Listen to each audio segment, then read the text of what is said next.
नमस्कार, मैं हूँ शिवनाथ झा, आपका अखबार वाला 001। मैं अभी वंदे मातरम मार्ग पे बाएं तरफ बुद्ध जयंती पार्क के गेट नंबर 1 के सामने खड़ा हूँ।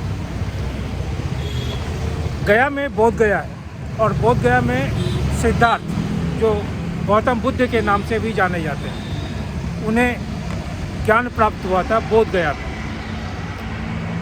बोध गया में सिद्धार्थ यानी बुद्ध के तरह ही है, बुद्ध के नाम से ही जाने जाते हैं।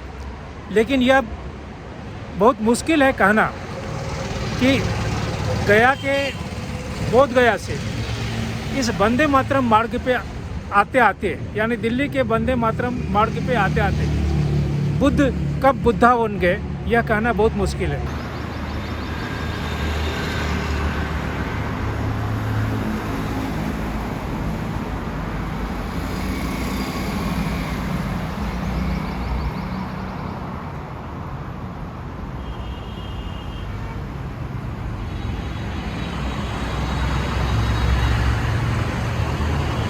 मैं जिस सड़क पे खड़ा हूँ यह वंदे मातरम मार्ग है। सभी लोग जानते हैं कि वंदे मातरम किसने लिखा।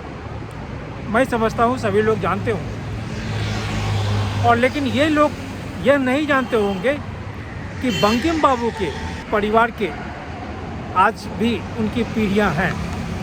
भारतवर्ष के लोग नहीं जानते होंगे। मैं मिला हूँ, मैं चौथी पीढ़ी की वंशज से मिला हूँ।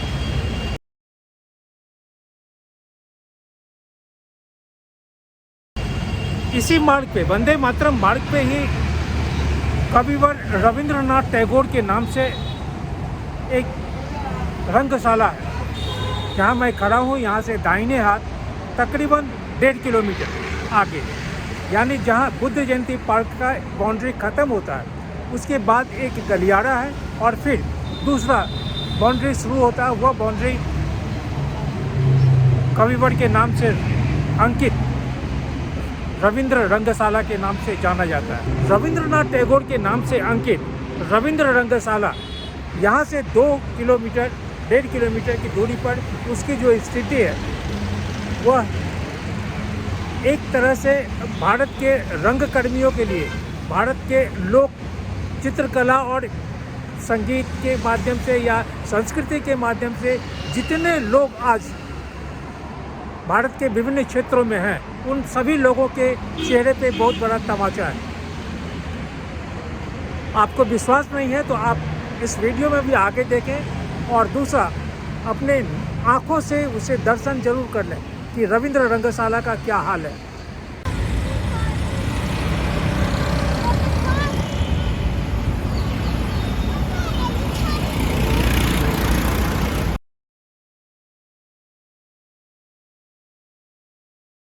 नमस्कार, मैं अभी हूँ रविंद्र रंगशाला, ये रिंग रोड पे जिस जगह पे मैं खड़ा हूँ, और ये पीछे का जो इलाका आप देख रहे हैं, ये दीवार के पीछे रविंद्र रंगशाला का परिसर हो जाता है। यह रिज का एरिया है। हमारे दाहिनी तरफ जो रास्ता है ये करोल बाग के तरफ जाती है, झंडेवालान मेट्रो स्टेशन, और हमारे बाएँ हाथ से जो रास्ता है यह रास्ता धौला कुआं की तरफ चल जाता है। इस जगह के बारे में इसलिए कि 1978 में जो घटना घटी थी, गीता चोपड़ा और संजय चोपड़ा, यह उस ज़माने में, चूँकि रविंद्र रंगशाला का निर्माण 1960 में हुआ और 1978 की यह घटना है, यानी उस ज़माने में 18 वर्ष की आयु में था रविंद्र रंगशाला।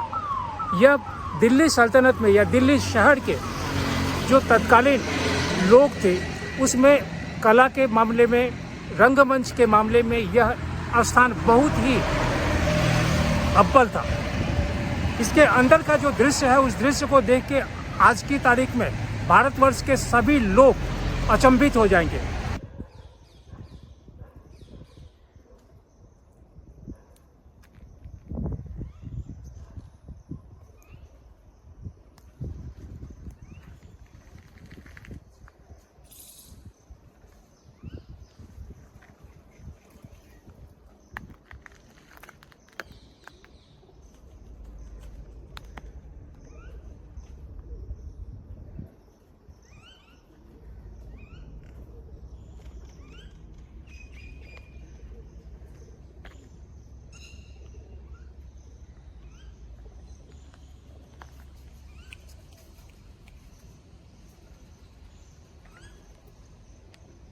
मैं नहीं समझता हूँ कि दिल्ली के लोग इस रंगशाला को अब तक देख पाए होंगे। इस रंगशाला में तकरीबन 8,000 लोगों को बैठने की क्षमता है। 60 के दशक में जब पंडित नेहरू थे, उस ज़माने में जब ये रंगशाला बना है, उस बनावट का या उस समय जिन वस्तुओं, लोहों का या ईंटों का इस्तेमाल किया गया था, आज भी जस के तस है। सिर्फ नहीं है तो सरकार की नीतियाँ। इस रंगशाला को बंद हुए करीब 35 साल से अधिक हो गया।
उसे अनेकों बार पुनर्जीवित करने के लिए कोशिश की गई, लेकिन राजनीतिक दांवपेच, कभी दिल्ली में जो सरकार, जिस राजनीतिक पार्टी की सरकार थी, वो केंद्र में सरकार नहीं थी। जब केंद्र में सरकार हुई तो दिल्ली में वो सरकार नहीं थी। आज केंद्र में और दिल्ली में एक ही राजनीतिक पार्टी की सरकार है, भारतीय जनता पार्टी की। लेकिन दुर्भाग्य है कि रविंद्र रंगशाला आज भी बिलख रहा है, रो रहा है। यह अलग बात है कि प्रधानमंत्री नरेंद्र मोदी कविवर रविंद्रनाथ टैगोर के बहुत ही असीम भक्त स्वयं को कहते हैं, लेकिन रविंद्र रंगशाला की स्थिति को देख के मुझे नहीं लगता है कि उन्हें कविवर रविंद्रनाथ टैगोर के साथ उनके प्रति जो सम्मान होना चाहिए वो है।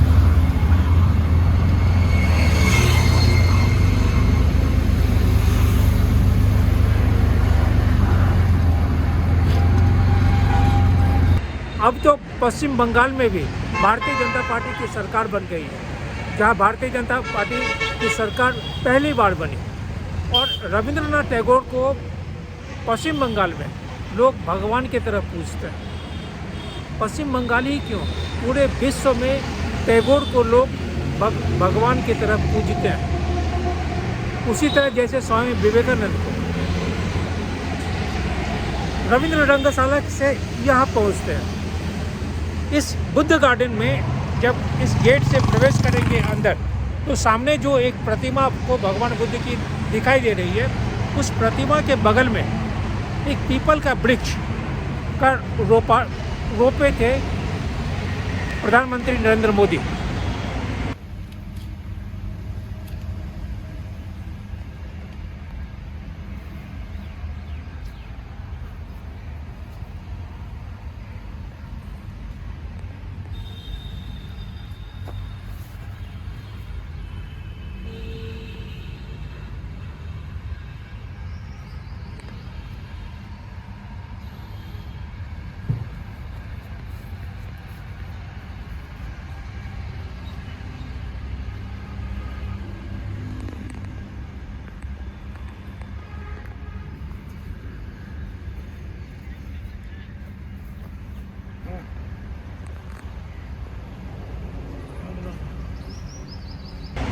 और यहीं इसी उद्यान में जब इस उद्यान का लोकार्पण हुआ है, उस लोकार्पण के समय तत्कालीन प्रधानमंत्री लाल बहादुर शास्त्री भी एक वृक्षारोपण किए थे। वो वृक्षारोपण एक बोधि ट्री के नाम से जाना जाता है। यहाँ से भारत की संसद अधिक से अधिक 5.5 किलोमीटर।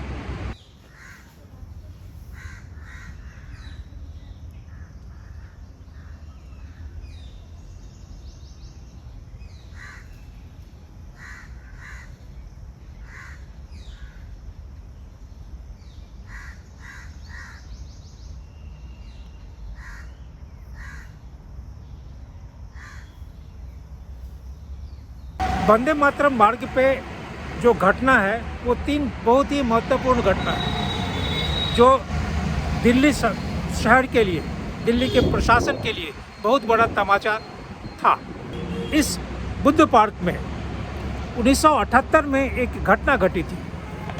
यहीं से दिल्ली पुलिस को 2 बच्चों की लाश, गीता चोपड़ा और संजय चोपड़ा की लाश इसी परिसर में, यहाँ से कुछ आगे, अब तो दीवार बन गए हैं, उस ज़माने में दीवार नहीं थे, ये मोटे करीब 10-12 इंच की दीवार है, लेकिन उस ज़माने में दीवार नहीं था। यहाँ से कुछ दूर आगे 2 बच्चों की लाश गीता चोपड़ा और संजय चोपड़ा की मिली थी। साल था 1978 और उसी समय दिल्ली में कमिश्नर सिस्टम आया था। इसी वंदे मातरम मार्ग पे आगे कविवर रविंद्रनाथ टैगोर के नाम से जो रविंद्र रंगशाला है, उस रंगशाला के सामने में तत्कालीन उस ज़माने में जो लोग थे वह गेट के बाहर खड़े थे और इस सड़क से रंगा और बिल्ला जिस समय गाड़ी को लेके गया और उस गाड़ी में दोनों बच्चे बंद थे, मदद के लिए चिल्ला रहे थे। रंगशाला के सामने बहुत लोगों ने देखा। इसका जिक्र इसलिए कि जब न्यायपालिका में ये मुकदमा गया है तो रविंद्र रंगशाला का नाम बहुत ही प्रमुखता के साथ, इस जगह का नाम बहुत ही प्रमुखता के साथ लिया गया है। और इस वंदे मातरम मार्ग की एक और जो विशेषता है वह है नगरवाला बैंक रॉबरी। 71 के दशक में यह कांड हुआ था, नगरवाला बैंक फ्रॉड केस, जो रुस्तम सोहराब नगरवाला उस रॉबरी में थे और उसका जो पार्लियामेंट स्ट्रीट में स्टेट बैंक ऑफ इंडिया की जो शाखा है उससे 60 लाख रुपया नगरवाला ने ले लिया था, यह बोल के कि प्रधानमंत्री श्रीमती इंदिरा गांधी को ज़रूरत है। उन्होंने कहा है कि आप ले जाइए। कोई कागजात, कोई रसीद, कोई निवेदन कुछ नहीं था, यह सिर्फ मुख की बात थी और नगरवाला वहाँ से 60 लाख रुपया लेके चले गए। जब बैंक के अधिकारी प्राइम मिनिस्टर के घर पे या प्राइम मिनिस्टर कार्यालय में पहुँचे रसीद के लिए कि ताकि ये कागजी कार्रवाई पूरी हो सके, तो यह बाद में मालूम हुआ कि इस तरह की कोई बात है ही नहीं। बाद में वह राशि इसी वंदे मातरम मार्ग पे आगे रिकवर हुआ था। इसलिए वंदे मातरम मार्ग, वंदे मातरम के नाम से यह अंकित यह मार्ग अपने आप में तो बहुत ही सम्मानजनक है, श्रद्धापूर्वक है। लेकिन इस मार्ग पे जो 3 घटनाएं हैं वह भारत के इतिहास में, चाहे भारत का आपराधिक इतिहास हो, चाहे भारत का राजनीतिक इतिहास हो, भारत का सांस्कृतिक इतिहास हो, बहुत ही दुखद। सन 1978 में गीता चोपड़ा और संजय चोपड़ा की जो हत्या हुई थी, हत्या के बाद रंगा बिल्ला, उनका आधिकारिक नाम कुछ अलग था लेकिन रंगा बिल्ला के नाम से ही विख्यात या कुख्यात हुआ, उसे फांसी लगी। मैं उस कहानी को थोड़ा आज 1978 और 2026 मैं दोहरा रहा हूँ। उसके दोहराने के पीछे सिर्फ एक मकसद है और मकसद यह है कि पिछले 30 वर्षों या उससे भी अधिक वर्षों से जिस तरह बॉलीवुड में सच्ची घटनाओं के आधार पे जो फिल्म बनाए जाते हैं, चाहे वो OTT बनाए या विभिन्न प्रकार के सीरीज और सीरियल्स बनाए जाते हैं, जो पीड़ित परिवार है, पीड़ित परिवार से आज्ञा लेनी चाहिए या नहीं, या ये OTT या फिल्म या सीरियल या सीरीज़ बनाने में उनसे बातचीत करना चाहिए या नहीं, उनके अनुमति के बिना कहाँ तक ये न्याय संगत है बनाना है। इन्हीं सब चीज़ों को लेके फिर से मैं इस कहानी को दोहरा रहा हूँ। और इस कहानी को दोहराने के पीछे अभी हाल फिलहाल में फिर एक फिल्म बनी है राख। राख फिल्म अंतर्राष्ट्रीय स्तर पे बहुत कई करोड़ लोग उसे देखे हैं। अर्थ का या द्रव्य का कितना अर्थोपार्जन हुआ है यह बात की बात है, लेकिन मेरा सिर्फ एक ही सवाल हुआ कि क्या सिनेमा बनाने वाले जो निर्देशक हों, जो पात्र हैं, जो लेखक हैं, वो कभी उस पीड़ित परिवार से परमिशन लेते हैं? शायद नहीं। और इसका दृष्टांत राख फिल्म में परमिशन नहीं लिया गया।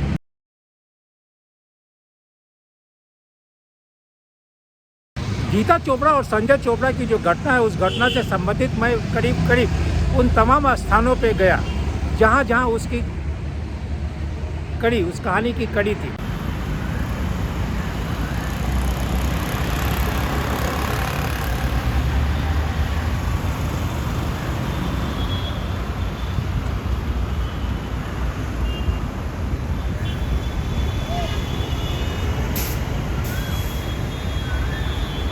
मैं जहाँ खड़ा हूँ यह गोलंबर, हमारे दाहिने हाथ में नॉर्थ एवेन्यू का रास्ता है और सामने से बाबा खड़क सिंह मार्ग इस चौराहे पे आके अपना अस्तित्व समाप्त कर देते हैं। बाबा खड़क सिंह मार्ग से उधर कनॉट प्लेस के तरफ से आने से जो दाहिने हाथ में राम मनोहर लोहिया अस्पताल और बाएं हाथ जो अभी भारत के सांसदों के लिए जो नए भवन बने हैं वो मल्टी स्टोरेज बिल्डिंग है। इस गोलंबर के दाहिने हाथ में हो गया नॉर्थ एवेन्यू और फिर हमारे पीछे मदर टेरेसा क्रिसेंट रोड और हमारे बाएं हाथ राम मनोहर लोहिया अस्पताल के दीवार से सटे हुए तालकटोरा के होते हुए वो रास्ता गया। यह जगह का यह टोपोग्राफी आपको इसलिए बताया हूँ कि यह वही जगह है, इसी के पेरीफेरी, इसी के आसपास में, जहाँ 1978 में गीता चोपड़ा और संजय चोपड़ा का जो गाड़ी से लिफ्ट लेने की बात हुई थी, जिस गाड़ी से रंगा और बिल्ला की गाड़ी से जो लिफ्ट लिया गया था वो यही स्थान था। दिल्ली में 1500 या 1700 या 1800 जितने भी बस स्टैंड्स हैं, उन तमाम बस स्टैंडों की अपनी एक कहानी है। उसी तरह जितने लाल बत्ती है उसकी अपनी एक कहानी है। 1978 और 2026 इस बीच इसका जो समय है, इस काल में दिल्ली का न केवल भौगोलिक बल्कि आर्थिक, राजनीतिक सभी दृष्टिकोण से दिल्ली में बहुत बदलाव आया। लेकिन एक बदलाव जो नहीं आया वो वह कि गीता चोपड़ा और संजय चोपड़ा के पिताजी आज भी जीवित हैं, अकेला। ये इलाका आगे में राजेंद्र नगर का इलाका हो जाता है, क्योंकि राजेंद्र नगर इलाका में ही एक कंट्रोवर्सी आया था जब कंप्लेन लिखाया गया कि इस तरह की घटना हुई है, बच्चे चिल्ला रहे थे, गाड़ी में बंद थे, और जब वो कंप्लेन किया गया था तो उस पर राजेंद्र नगर थाना के पुलिस या थाना में जो भी अधिकारी उस ज़माने में थे सो रहे, घंटों उस पर कोई एक्शन रिएक्शन नहीं हुआ था। यहाँ से लाश, इस परिसर से लाश रिकवर की थी दिल्ली पुलिस। गीता चोपड़ा और संजय चोपड़ा के पिताजी उस समय धौला कुआं में जो डिफेंस का रक्षा मंत्रालय का आवास था उस आवास में रहते थे। ये 78 की बात, और आज वो दक्षिण दिल्ली में रहते हैं। गीता चोपड़ा संजय चोपड़ा की मृत्यु के बाद कई दशक तक उनकी मां जीवित रही। 24 मई 2024 में उनकी माता का देहांत हो गया। उनके पिताजी कैप्टन MM चोपड़ा आज की तारीख में 94 वर्ष के हैं, जीवित हैं। कैप्टन चोपड़ा के छोटे भाई जो चंडीगढ़ में उनका पूरा परिवार रहता है वो अब नहीं है। उनके छोटे भाई का देहांत हो गया, उनका परिवार है। यहाँ दक्षिण दिल्ली में जिस घर में वो रहते हैं, मैं वहाँ गया था, उनसे फ़ोन से भी बात किया। उन्होंने फ़ोन से मिलने से उन्होंने कैटेगरिकली रिजेक्ट किया कि वो मिलेंगे नहीं, क्योंकि उस घटना के बाद वो किसी भी अखबार वाले से मुलाकात उन्होंने नहीं किया। यह सच है। लेकिन फ़ोन से बात करने के बाद उन्होंने कहा कि मैं क्या कहूँगा, मैं 94 वर्ष का हूँ, मैं चल नहीं सकता हूँ, मैं बोल नहीं ठीक से सकता हूँ, मैं बैठ नहीं सकता हूँ। स्वाभाविक है, जिस व्यक्ति का पूरा परिवार समाप्त हो गया हो। आज की तारीख में गीता चोपड़ा और संजय चोपड़ा अगर जीवित होते तो शायद उनके वो भी दादा दादी या उनके पोता पोती हो गए होते।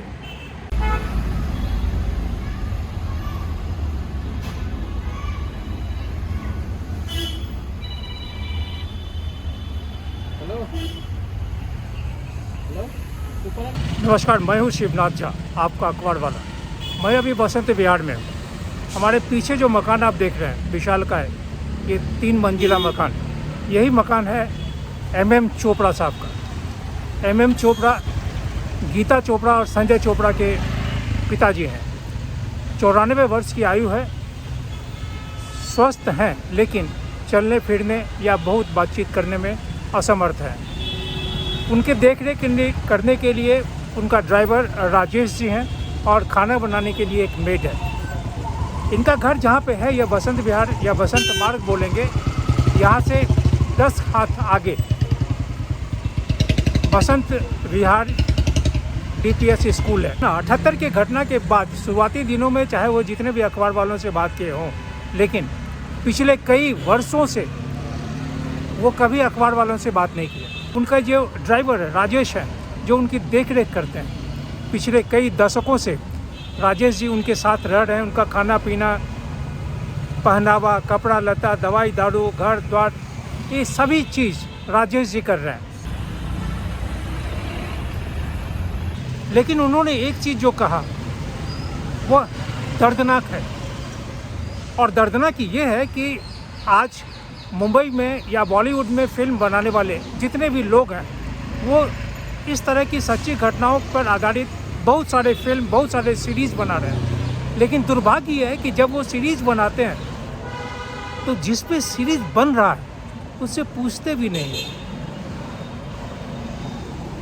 गीता चोपड़ा और संजय चोपड़ा हत्याकांड पे न जाने कितनी फिल्म बनी है, अभी भी फिल्म चल रही है राख।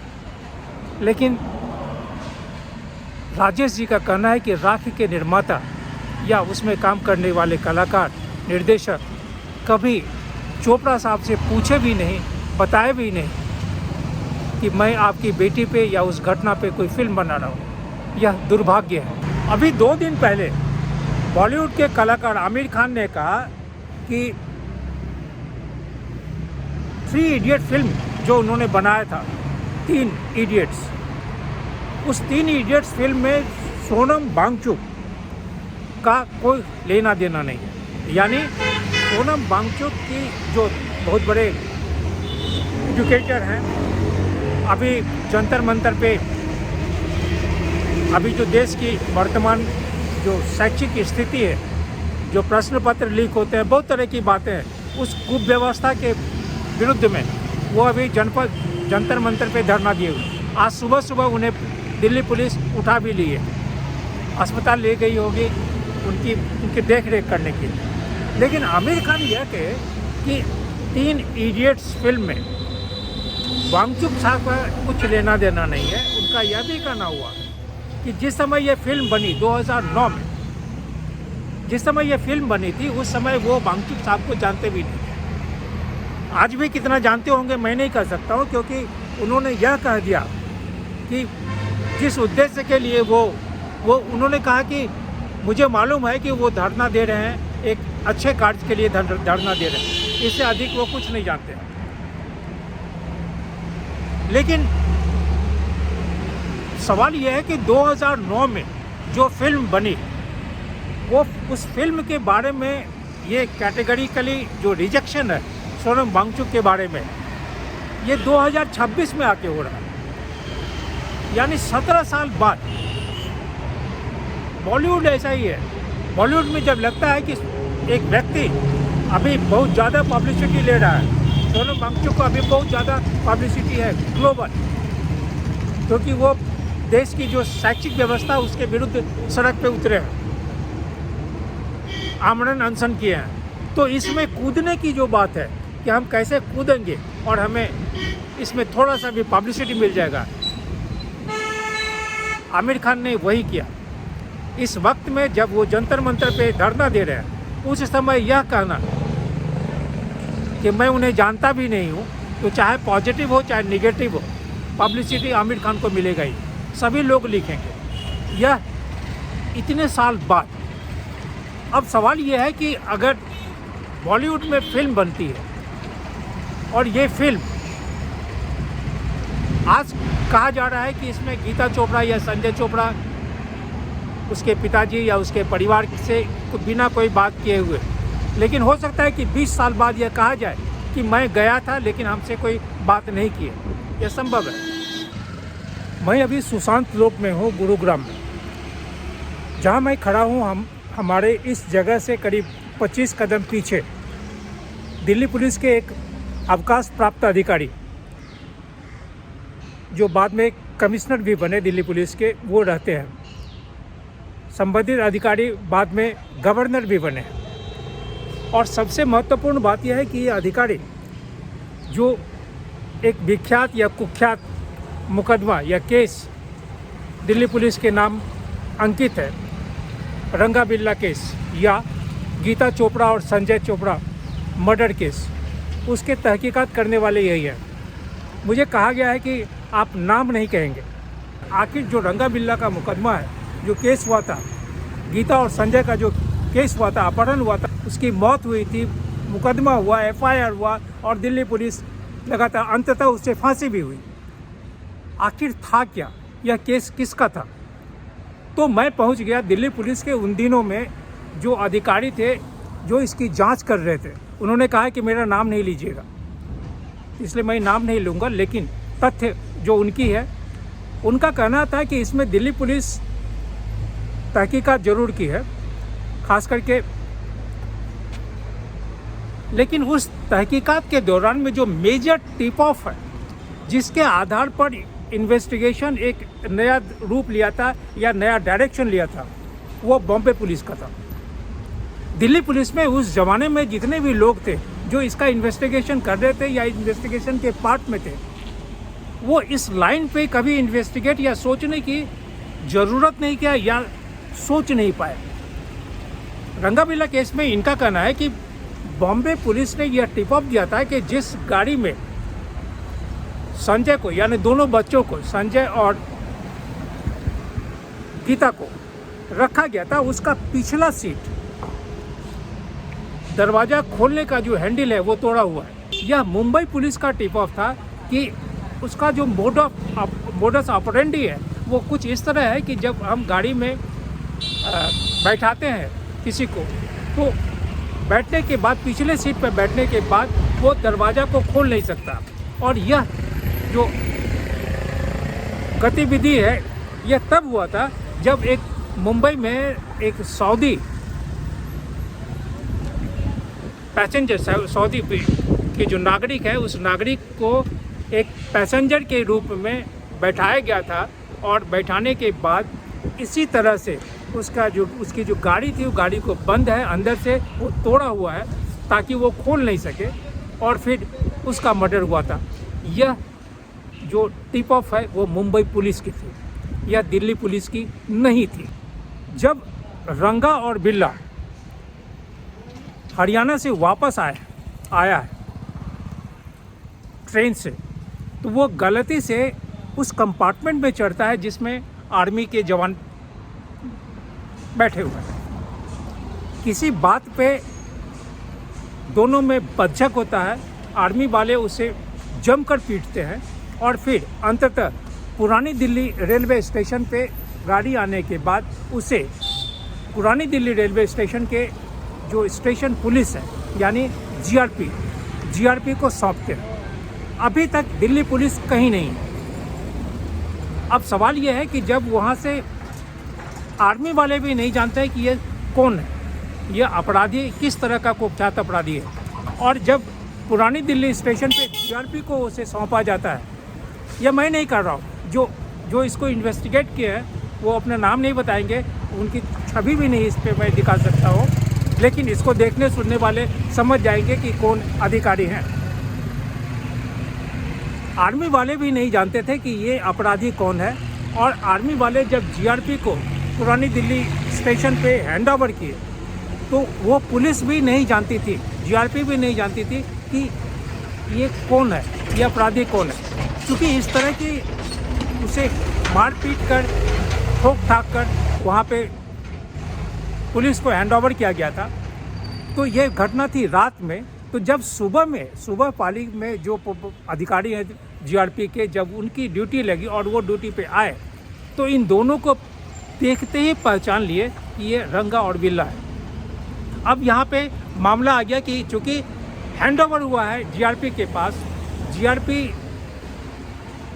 के पास दोनों अपराधी है, अब उसे आप जैसे भी लें, तो इसलिए ये मुकदमा जीआरपी का हो गया। दिल्ली पुलिस यहाँ भी कुछ नहीं है, क्योंकि गवर्नमेंट जो पुलिस है, जो रेलवे पुलिस है, वहाँ दिल्ली पुलिस के क्राइम ब्रांच के अधीन है, तो इसलिए यहाँ पे क्राइम ब्रांच आ गया। जो दिल्ली पुलिस की मेन स्ट्रीम, यानी चाहे वो सेंट्रल डिस्ट्रिक्ट हो, साउथ डिस्ट्रिक्ट हो, न्यू दिल्ली हो, ये जो पुलिस थी, ये जितनी भी तहकीकात इसमें किया वो दरकिनार हो गया, और इसमें क्राइम ब्रांच के अधीन चूँकि रेलवे पुलिस आ रही है, इसलिए वो क्राइम ब्रांच के अधीन आई। यहाँ तक कि उस समय जो क्राइम ब्रांच के अधिकारी थे, डीसीपी, उनका नाम था राजेंद्र मोहन। चूँकि ये बहुत हाई प्रोफाइल मुकदमा था, हाई प्रोफाइल केस था, परिणाम ये हुआ कि सारा क्रेडिट, यह कहा जाता है, मैं नहीं कर रहा हूँ, ये जो इन्वेस्टिगेट किए थे मुकदमा, उनका कहना है कि ये सारा क्रेडिट, जो सूत्र है वो कहते हैं कि ये सारा क्रेडिट चला गया राजेंद्र मोहन को, और राजेंद्र मोहन को बहुत सारा जो सम्मान, ये चीज़ें हैं सरकार की ओर से मिल गया। कि दिल्ली पुलिस बीच में इन्वेस्टिगेशन जरूर की, लेकिन पूरा जो जहाँ से ब्रेक थ्रू मिला है वो ब्रेक थ्रू मुंबई पुलिस का है, दिल्ली पुलिस नहीं है। जहाँ ये अरेस्ट हुआ है या जहाँ पुलिस के कस्टडी में ये आया है, वहाँ भी दिल्ली पुलिस का कोई रोल नहीं है। ये आर्मी वाले इसे पुलिस तक पहुँचा दिया है, मारपीट करके, ठोक ठाक कर। पूरा इन्वेस्टिगेशन ये है। मैं उस समय की एक रिपोर्टर थी, बहुत बेहतरीन रिपोर्टर थी, भूमि कपूर इंडियन एक्सप्रेस की रिपोर्टर थी उस ज़माने में। वो अपराध के बीट पे नहीं थी, लेकिन बहुत ज़्यादा एक्टिव होने के कारण उन्हें तमाम घटनाओं से बहुत ज़्यादा लगाव था और वो जानती थी। मैं उनसे भी मिला और उनसे पूछा कि क्या हुआ था, और सबसे बड़ी बात कि जो घटनाएं हो रही हैं इस तरह की फिल्म बनाने की बात, ये कहाँ तक न्याय संगत है, तर्क संगत है कि हम किसी व्यक्ति के जो इमोशन है, जो फीलिंग है, उसके साथ खिलवाड़ करते हैं फिल्म बना के, और वो भी बिना पूछे। शिवनाथ माफ़ कर लिए, मैं अंग्रेज़ी में बात Please. करूँगी, लेकिन मेरा हिंदी ठीक नहीं है। I'll tell you about the situation generally at that time and why this crime was such the center of focal attention. There are many crimes, but maybe one reason why this shocked the whole of Delhi society was because one reason, frankly, it was like one of us. It was a child from the upper class. It also was so tragic because it could have been avoided in so many different ways. The police did not pick up immediately on the clues that were there. And everybody thought this could have happened to my child. Here is a child, two very bright children who has an extracurricular activity, were going to Doordarshan for a youth program, and they were coming home and they took a lift, which we are told not to take. I mean, it was a classic story of what might have been. Yes. And you can imagine how the lives of those poor parents were totally destroyed. Such young and bright story. But to get to the journalist side, it was focus of much more than a usual crime story for, as I said, various reasons. One other reason was the political scene had changed. Morarji Desai had taken over as Prime Minister of the country. So there was a lot of attention that how could this government have allowed this to happen. There were very serious lapses. And the media saw that it's in so much in public interest that it got a lot of display. Each stage of the case. Though I was, as I said, not the crime reporter, or everyone took an interest, but if I remember correctly, in those days, usually it was the Hindustan Times who would often get the first scoop on the story because of it. Mr. A.R. Wigg's fantastic connections with the police world. So, there were so many stages to this whole story. First, there was what exactly happened? Where did these children disappear? Who took them? That was not known. Then there's part 2 was when finally this story came from Bombay that maybe it's a Billa Ranga. I, for one, did not believe it. It looked too packed. But it turned out to be correct. Delhi police was full of goof-ups in the case. I mean, they were tipped off that I believe that somebody, that these two children are asking for help. Yet the police did not react immediately.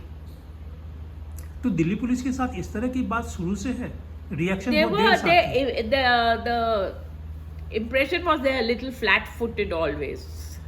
क्योंकि 78 में जिस समय ये घटना घटी है उसी समय शायद दिल्ली पुलिस में कमिश्नर सिस्टम आया था, JN चतुर्वेदी। हाँ, but before that, just before that, during the emergency, Sanjay's man Binder, whose wife later became a Congress MP, took over charge from Haryana and had no connection with the Delhi police. So there was a lot of demoralization in the Delhi police because the chain of command was totally changed because of the imposition of Binder.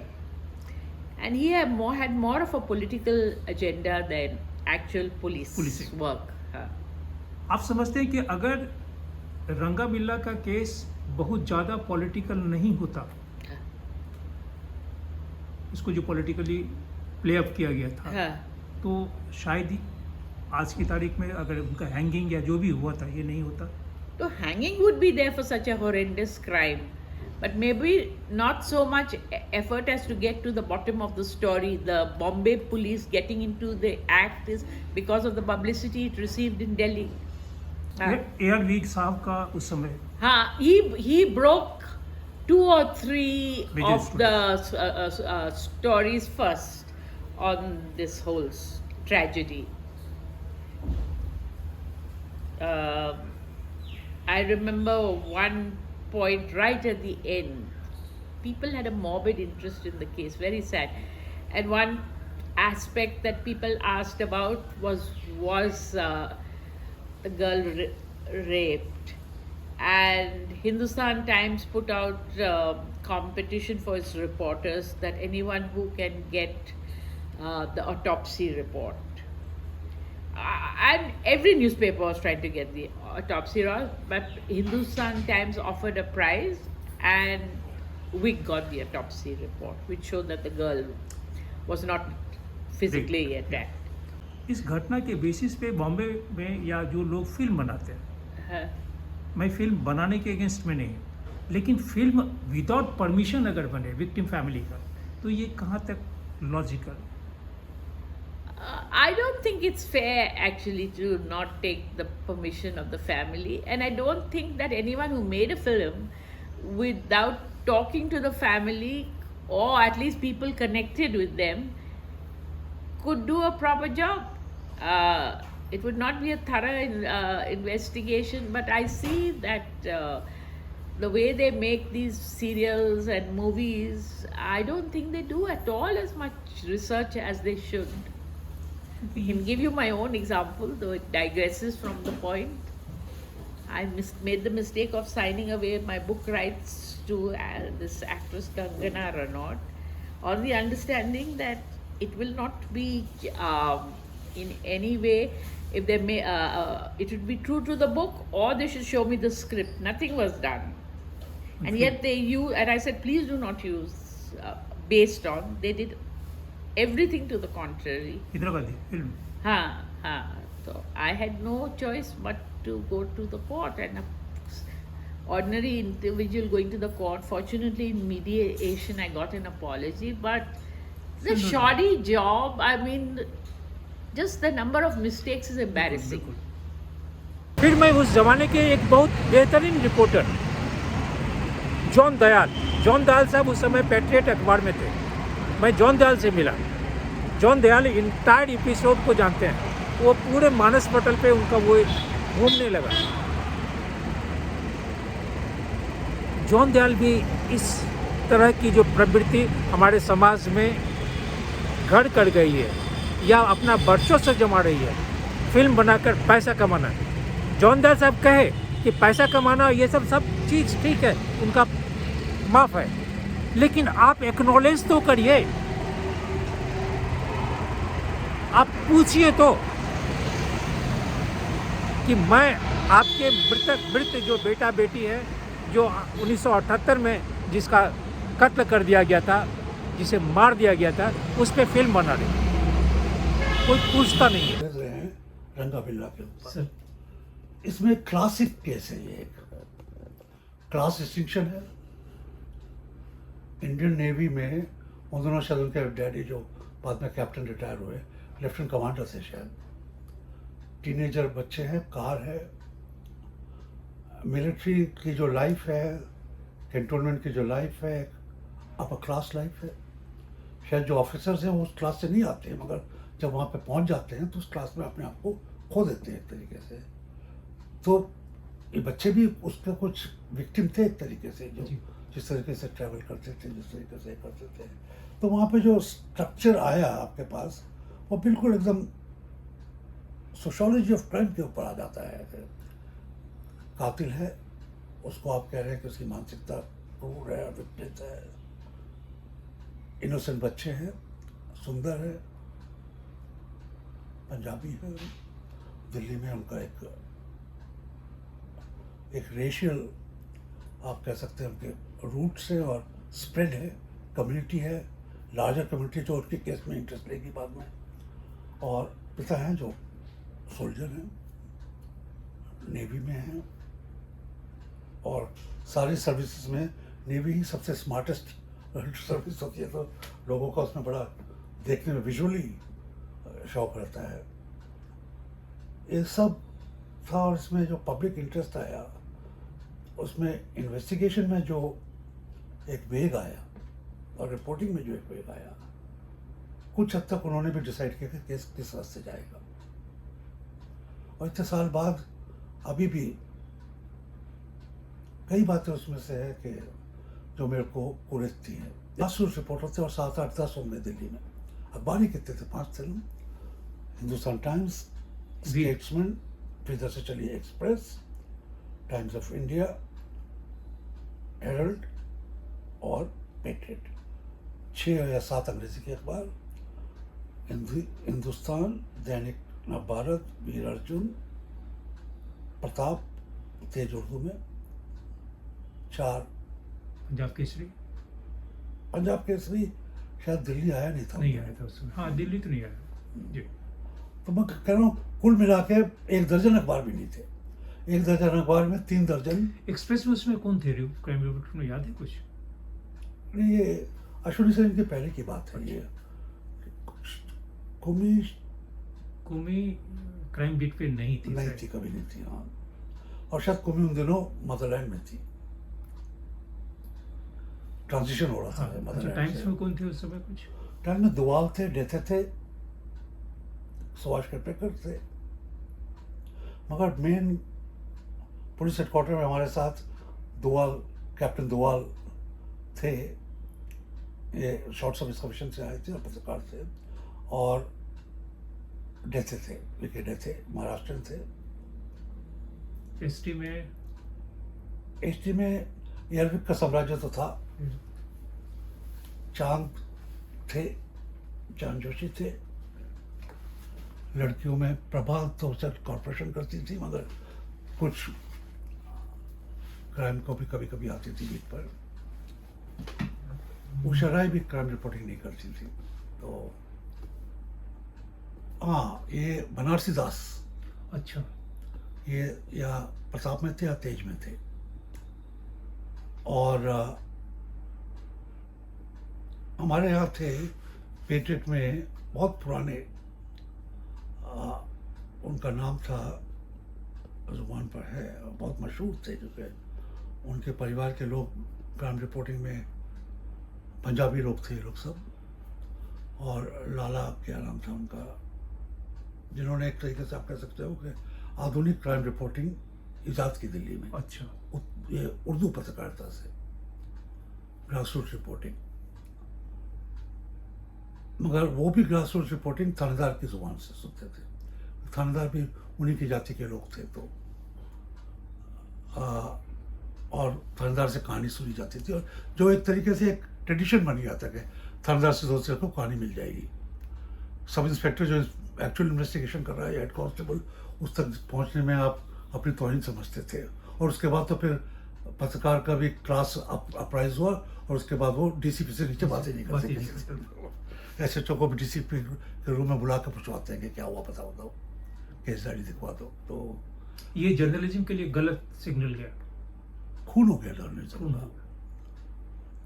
Political reporting का भी खून हो गया उसी की वजह से, क्योंकि ग्रासरूट्स में पॉलिटिक्स में क्या हो रहा है, ये पार्टी चीफ को भी सरप्राइज लगता है और पत्रकार को भी सरप्राइज लगता है, ये कब हो गया, ये बात हो गई। जैसे टीएमसी के साथ जो हुआ, तो जो रिपोर्टर्स कॉरपोरेटर्स के साथ कांटेक्ट रखते थे उनको सरप्राइज नहीं हुआ, जो सिर्फ पार्टी चीफ्स के साथ और चीफ विप्स के साथ रखते थे वो सरप्राइज हो गया। ऐसा कैसे हो सकता था? तो हमारे कहने पे ही इनको टिकट मिला था। उनको बिल्कुल बिल्कुल। आज की तारीख में जिस तरह से ओटीटी पे फिल्म बन रही है, इस तरह की बहुत फिल्म बन रही है सच्ची घटनाओं पे, इस पे भी फिल्म बनी राख। मैं सिर्फ एक सीधा सवाल में कि क्या बिना विक्टिम फैमिली से बात किए हुए अगर आज की तारीख में लोग फिल्म बनाते हैं, चाहे कोई भी हो, तो क्या ये मानवता, मानवीयता, जितनी बातें हम लोग अखबार में लिखते हैं? देखिए, यहाँ पे कई टर्म्स मेरे को ईजाद करनी पड़ेगी एक तरीके से। हम लोग इंटेलेक्चुअल प्रॉपर्टी की बात करते हैं और उसका बहुत अहम रोल है। और अभी एक मिनट में उसके ऊपर भी आऊँगा, क्योंकि अगर आप मेरे से बात कर रहे हैं तो इंटेलेक्चुअल प्रॉपर्टी ट्रांसफ़र हो रही है। बिल्कुल। उसकी क्या कोई रिटर्न कोई रहेगा, एक्नॉलेजमेंट रहेगा? पैसे की बात नहीं कर रहा हूँ। पैसा अकेला सिर्फ एक्नॉलेजमेंट नहीं होता है। बिल्कुल। आप कबूल करेंगे कि इन्फॉर्मेशन में कुछ स्ट्रक्चर बनाने में मेरा भी रोल था। तो उसी तरीके से इमोशनल प्रॉपर्टी होती है, जी याददाश्त की मेमोरी। आप अपने पूर्वजों के बारे में, अपने बच्चों के बारे में, अपने खुद के जीवन के बारे में आप अपनी इमोशंस किसी और को शेयर कर रहे हैं, रिकॉर्ड करवा रहे हैं। कई बार तो कथारसिस इसी बात हो जाती है कि आपने उनको ये बात बताइए। गंगा प्रवाह में दे दिया है कि कहीं तो समुद्र में जाएगी, ये कलेक्टिव मेमोरी में, देश की कलेक्टिव मेमोरी में बन जाएगी, रेस की कलेक्टिव मेमोरी में आ जाएगी। क्या प्रिकॉशन बच्चों को सिखाने चाहिए, सिर्फ रामायण की कथाओं से नहीं, और उसके बाद की जो कथाएं हुई, जो सामाजिक घटनाएं वो कथा है। हाँ वो भी कथा है, जो एपिसोड हो जाता है जी, जिसमें बिल्कुल, पीरियड आ बिल्कुल। जाता है, आज़ादी की लड़ाई, तो उसमें आपकी मेमोरीज, चाहे आप पॉलिटिकल विक्टिम हो, अरेस्ट आपके पति हुए हो, या आपके बच्चों का खून हो गया हो, या बर्खास्तियाँ हो गई हो, मास एक्सपल्शन जो होते हैं नौकरियों से, आपके साथ जो बीता, आप बीती जिसको हिंदी में कहते हैं, उसका अंग्रेजी में कोई इक्विवेलेंट नहीं। आप बीती का क्या इक्विवेलेंट हो सकता है? लिव्ड मेमोरी जो आपकी है, उस पर आपका हक है, पहला हक आपका है। आप कहें मैं बताऊंगा ही नहीं आपको, क्या कर लेंगे आप मेरा, मैं बोलूंगा ही नहीं आप क्या कर लेंगे मेरा, मेरी बीती, मैं सब्र का कूद पी के रह गया, अब बातें नहीं करूंगा। तो एक तरीके से आपने हिस्ट्री के अंदर जो एक नदी आ रही थी उसको रोक दिया, उसकी मेमोरीज उसके साथ मर जाएंगी, किसी का कुछ भला नहीं होगा, उसका भी भला नहीं होगा, मेमोरी चली गई है, हमेशा के लिए चली गई है। और हमारे जैसे रिपोर्टर्स को, आपके जैसे रिपोर्टर्स को हमेशा ग्लानि रहती है कि अगर मैं पिछले साल इंटरव्यू करता तो आदमी जिंदा था, अब मर गया, क्या हो सकता है। उसके बच्चों को इंटरव्यू करूंगा तो थर्ड हैंड हो गया, बिल्कुल। अगर उसने अपने बच्चों को भी नहीं बताया तो वो क्या कहेंगे, उन्होंने कोई बताया नहीं, वो दफ्तर की बात शेयर ही नहीं करते थे। और कोई दूसरे पेरेंट्स है कि शाम को आपके पत्नी को बदस्तूर पूरी कहानी बताते हैं।